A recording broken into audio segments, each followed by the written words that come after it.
E, e amarra uma outra questão, traz uma outra questão, que é a holding, né? Importante. A holding, ela é um. Eu vou falar, como eu brinco sempre, a minha forma jacu de falar, né? A holding, ela é uma cereja do bolo do compliance, né? Eu vejo dessa forma aqui, é de fora. Exato. Que você me explica sobre isso? Natal, você falou agora há pouco uma palavra que eu gosto muito, que é planejamento. Planejamento. E o planejamento está para a holding, assim como o seu planejamento de vida. Eu vou te dar Primeiro a gente tem que dizer para você que está aí o que é holding. É uma palavra bonita também, né? Bonito. Essa palavra é de origem inglesa, né? Ela vem lá dos Estados Unidos. Você fala para um A um empresa é o ME, holding, né? vamos fazer um compliance através de uma hold. Que É, coisa bonita. vai ficar sem entender. É. Mas, gente, olha só. A holding nada mais é do que uma organização patrimonial para fazer uma gestão dentro de uma empresa. A holding é uma empresa. Holding significa controle. Nos Estados Unidos, isso começou como? Algumas empresas, se você pegar essas grandes corporações, são várias empresas subsidiárias. Então, você tem uma empresa que é a mãe de todas, que a gente chama de holding, que é a controladora. Então, eu posso constituir uma holding, uma empresa, para fazer investimento em capital social de outras empresas. Olha, eu estou organizando um grupo empresarial. Nós não estamos falando de investidor anjo, não estamos falando disso. Não é, Ainda não não. é isso. Não. Então, eu posso organizar uma empresa para fazer investimento em outras empresas do meu grupo econômico. Então eu fiquei muito rico, tem várias empresas, então eu crio uma holding e ao invés de eu ser sócio desse monte de empresas, eu crio uma empresa para que ela seja sócia do meu grupo empresarial. Eu me retiro de lá e fico só aqui em cima, na empresa mãe. Agora, existem outros tipos de holding, que é a holding de gestão patrimonial, que a gente chama de holding familiar. No Instagram aí tá cheio de gente falando sobre o holding familiar, que é a solução para todos os problemas, tal. Tem Mas se olha, vendido muito esse isso, peixe, né? tá se vendendo, mas olha, a holding não é para todos. Vamos ser sinceros aqui. Se você ouvir alguém dizendo que holding é solução para todos os problemas, não é. A gente tem que estar bem ciente do que é uma holding.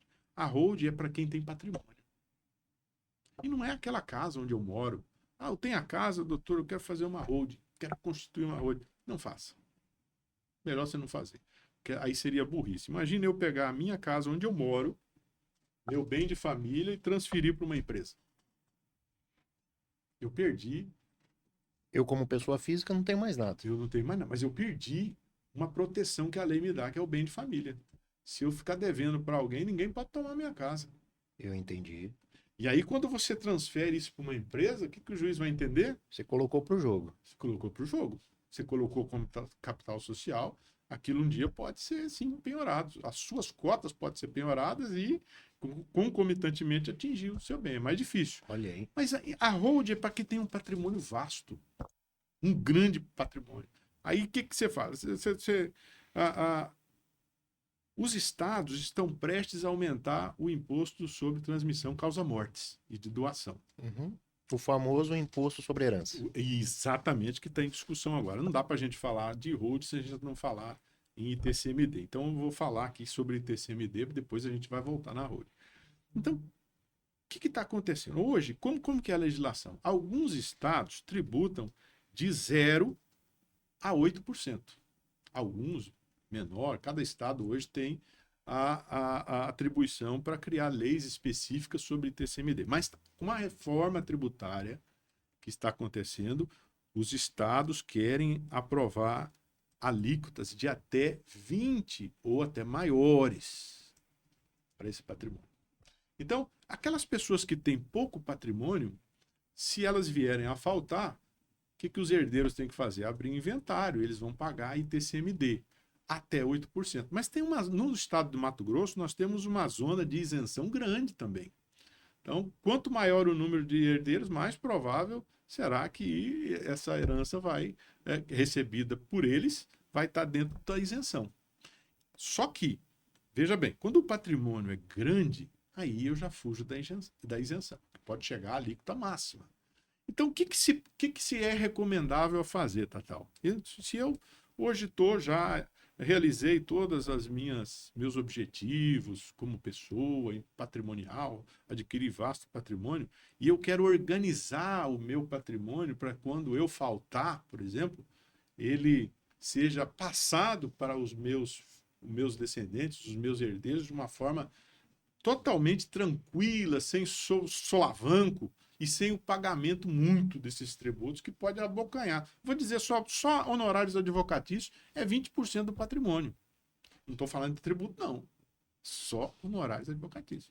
Quer dizer, vamos levantar quanto de patrimônio você tem, é percentual sobre o valor, não é um valor fixo, sobre o não valor é um do valor... patrimônio. Então, o imposto vai incidir também sobre o patrimônio que cada herdeiro vai receber. Então, o que essas pessoas Já fazem? saiu conversa que vai chegar a 50%, 40%. E eu acho que é um pouco de, talvez 28%, eu acho que é a alíquota mais plausível para se chegar. Então, o que é essas pessoas, que eu indico para essas pessoas que têm um patrimônio grande? Organizar esse patrimônio, fazer a gestão dele dentro de uma holding, de uma empresa criada para fazer essa gestão patrimonial dos bens que você amealhou com muito trabalho durante a sua vida toda. E quando você pega esse patrimônio, você cria uma empresa, você criou uma empresa agora, uma holding, para fazer a gestão. Você vai integralizar esse patrimônio dentro dessa empresa. Então, eu tenho uma fazenda, eu tenho um imóvel comercial, eu tenho apartamentos que estão em aluguel. É até mais vantajoso tributariamente. Por quê? Se você, por exemplo, aluga hoje um imóvel, o imposto de renda vem e fala, Tatal, 27,5%.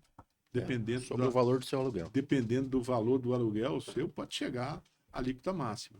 Então, se você faz isso dentro de uma pessoa jurídica, você pode aderir, por exemplo, ao lucro presumido, ou até mesmo simples nacional, a tributação pode ser bem menor. Porque ele vira faturamento da empresa. Exatamente. Então, você vai ter uma alíquota menor para esse patrimônio. E na hora de distribuir, então vamos supor que eu tenha 4, 5 filhos, por exemplo, meu patrimônio dá para todo mundo, tranquilo, eu constituí a holding. Fiz a integralização do capital social com os imóveis que eu tenho, ou com as participações societárias que eu tenho, coloquei tudo dentro da holding. Quando eu coloco dentro da holding, o que eu faço? Eu faço uma doação para os meus herdeiros. Então, eles recebem o quê? Imóveis? Não. Não recebem imóveis, eles recebem cotas. Empresariais. Cotas. E aí, essas doações, eu vou pagar um imposto sobre doação, que pode chegar a 5%.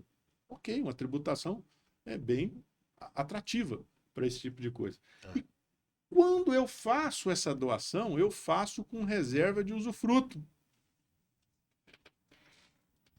Com reserva de impenhorabilidade, com cláusula de indisponibilidade. Então, os meus herdeiros recebem essas cotas, mas enquanto eu viver, eu vou administrar esses bens e eu vou viver deles. E se eu quiser comprar um motorhome e torrar, eu tô no meu direito.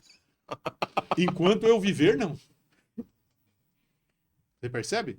Então, eu coloquei todos os bens dentro de uma empresa, eu faço a gestão dela, porque eu fiz doação com reserva de usufruto. Eu vou usufruir daquele patrimônio até o último dia da minha vida. Isso aí. E os meus herdeiros têm as cotas, mas eles não têm o lucro. Porque eu reservo para mim o usufruto. Muito legal. E se alguém morrer antes de mim, vamos supor que um filho morra antes de mim, as cotas dele devolvem. retornam para mim. Se ele casou lá... Isso é um risco também. Ó, eu tenho filho que pode se casar em comunhão parcial, tal, muito embora a doação não entra em partilha posteriormente. Mas eu asseguro que o patrimônio não vai para a mão de terceiros. Então, você vê a inteligência que você pode... Você pegar aquele genro folgado... Exato. Você já protege dele. Já protege. Então, o que acontece? A holding é uma boa ideia para você fazer a gestão do patrimônio familiar. E, além disso, você mata 2 coelhos com uma cajadada só. A gestão do patrimônio e depois a transferência dele para os seus herdeiros. E aí, Quando a gente fala de holding familiar, então a gente pensa exclusivamente ou potencialmente, vou desfazer o exclusivamente, eu vou substituir por potencialmente, em herança. eu acredito que não, a holding não se esgota só em herança, mas a pessoa que faz essa gestão, ele visa também a sucessão dele. Eu entendi. Porque o que a gente vê por aí? A pessoa morre com um patrimônio considerável e esse patrimônio é abocanhado por Vira uma briga uma no briga velório. sem fim. É. E aí é honorários advocatícios, é tributo, aí o patrimônio se desfaz. Quantos imóveis você conhece aqui em Cuiabá que estão em Abandonadíssimo. inventários Cara, abandonados? eu viajo muito para Tangará da Serra e eu vou falar porque eu não conheço o nome, não sei quem são os nomes. Tem um prédio enorme na Avenida Brasil principal de Tangará da Serra que é lamentável a situação, sabe? E é um negócio de alguns milhões Está lá parado, destruindo. É, porque não chega a um acordo. é uma coisa. Então, quando você constitui a holding com essa finalidade de gestão do patrimônio, quando você ainda está vivo, e se acontecer um infortúnio, uma tragédia, todo mundo vai morrer, evidentemente, É. essa passagem se dá de uma forma tranquila. Menos traumático. Já está programado, É. já está delimitado o que cada um